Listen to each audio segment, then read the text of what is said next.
Hi folks, I'm Ben, and today's small verse with a large impact is one that's really personal to me and I'm really excited to share it with you guys. But first off, I gotta throw a shout out to my brother Chris, because he's the one that really walked me into this without either one of us knowing what we were doing. So today's verse comes from Psalm 133, very small psalm, just 3 verses, and it's super simple. So what I'd like to do is read it first, and it's translated culturally a little funny at this point. But read it first, and then break it down, and talk about it, and then I'll tell y'all how it has really changed everything in my life. So the verse goes like this, or the it's a poem. It was written by David, and it's labeled a song of ascents, which just means at some point there's an argument about the history, but at some point it was intended to be a part of a group of psalms or songs that were sung as procession towards worship. And we'll talk a little bit about that in a few minutes as well. So, Psalm 133 says, "Behold, how good and how pleasant it is for brothers to live together in unity. It is like the precious oil on the head, running down upon the beard, as on Aaron's beard, the oil which ran down upon the edges of his robes. It is like the dew of Hermon, coming down upon the mountains of Zion, for the Lord commanded the blessings there, life forever." So what makes it a little weird, I stumbled upon this. I've got a habit where I try and read one of the Psalms and one of the Proverbs every day.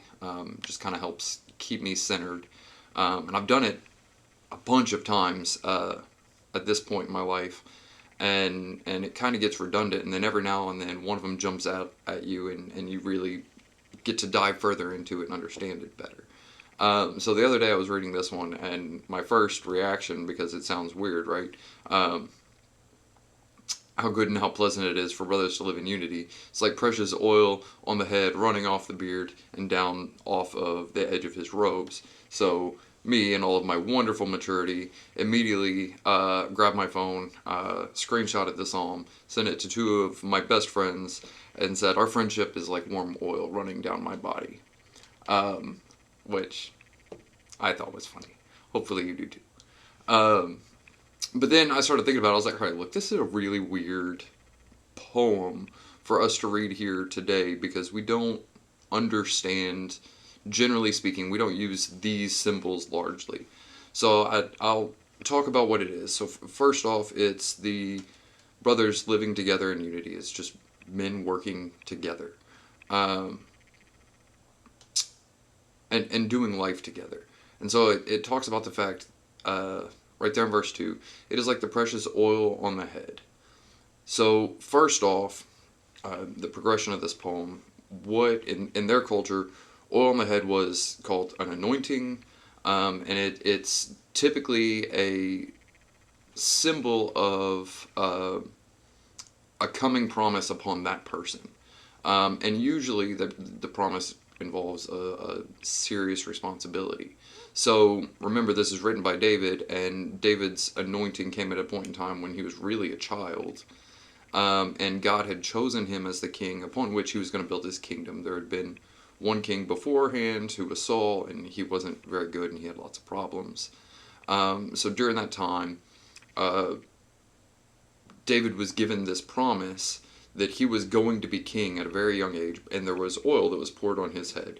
So there's this idea.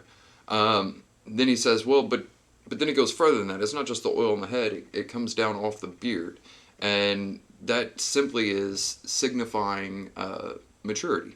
It's that which follows us through maturity, um, and and then he shifts. So you have a little boy, no beard, that gets the anointing of a promise of a coming responsibility or a coming promise. Then he brings in down the beard, working his way down the body. That talks about that it's involved. It's what brings upon maturity. And then he switches to Aaron's beard. And so if you think back to who Aaron was the brother of Moses. So as God's establishing the people of Israel long before it was a kingdom, coming out of Egypt, you have Moses, who is the deliverer out of Egypt, and begins to set the foundations of the law in place. And his brother Aaron becomes the first priest responsible for making the sacrifices for for the people. And so if you go back into Exodus and then in more detail in Leviticus, there's a process where the high priest, who the first one's Aaron, and so his name here is a symbol for the high priest, but the ultimate high priest, you'll say, the father of all high priests, is in once a year before they make the big sacrifice for the people, the atonements. There's a process whereby that one individual is set aside and made sanctified, and so he and his sons, as they're preparing it's a full day's work. I think it's 7 days work, but it's a lot. It's hefty work. So he has his help. He has Aaron, and then his sons. And part of the process, they have special clothes they have to wear and all of that. And then the last thing that they do before they begin the sacrificing, to go before God on behalf of other people, is that there's this oil that is poured on his head, and it talks about the fact that it runs down his face, and it runs off of the edges of his robes, and it's a full covering head to toe, which doesn't make you pure. It makes you sanctified, set apart to be the one who is capable then to go before God and present the problems of the people and make the sacrifices that are necessary. So then the people of God get to act like the people of God and interact with God, or that which is highest. So let's just talk about that for a couple of minutes. So I mean, this is all about the fact that if you're a man living to your highest potential, that means you're responsible for yourself, you're responsible for others, you're responsible for work, you're responsible for your wife and your kids, if you have a wife and kids. If not, then you're responsible for certainly the people within your sphere of influence. And that's a lot, and so David's not just a king, he's the first real good king of a nation. For him to sit there and talk about this and say, wow, this is important, it's pleasant, and it's good to live with my brothers. In fact, it is so good that it is like that promise of responsibility. It is the manifestation of God's promise in our life, is to live together with other men who are working towards the same goals. Then to go back to that, he says, but it's more than that. It is the way in which we mature, so that oil that is the promise then gets manifest as you become man through the beardhood, right? And then beyond that, it is actually not just the promise of a future and the ability to meet responsibilities. It is not just the process through which we mature as men. This is it's even like the substance which sanctifies us before God. It is what makes us holy and set apart on a regular basis, which makes us capable of making the right sacrifices before God in order to have that engagement with God that makes life good for those beneath us. And that's everything. Then the passage goes on to say, it is like the dew of Hermon coming down upon the mountains of God. And frankly, I was like, well, that's weird. So generally speaking, I get these oil concepts, but what is this dew of Hermon? So at that particular point, geographically in the world, Mount Hermon was the highest mountain, and it maintained snow all year round, is what I was able to find. And so then the area that he's talking about, or the mountains of Zion, the mountains of this area where David had a vision of being the people of God and the place of God, the dwelling place of God, would go into a drought season where they wouldn't get any rain. But in that dry season, because of the height of Mount Hermon, the weather, and I'm not a meteorologist, I don't know how all this works, but the idea is that even in the driest of times, there was a dew that would come off of that mountain and give the land just enough water for them to be able to do what they needed to do. And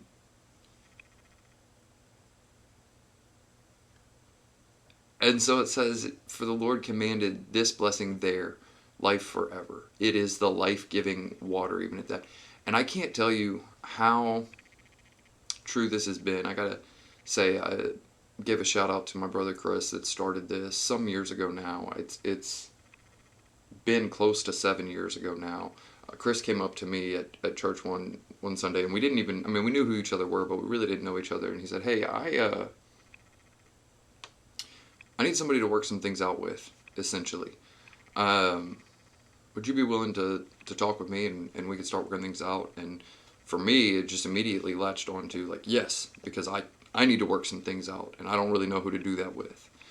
And so he and I started and started meeting, and over time, over the last 7 years, people have been brought in, and we meet weekly, and just do life together. There's a bit of a structure, and maybe I'll do another video that breaks down how those meetings go. Um, but this is exactly right. When Chris and I started meeting, we were men, but both of us were very undeveloped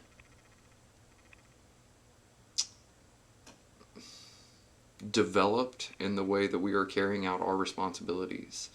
And really at a point where we said, man, I've got to be more, and I have no idea how to be.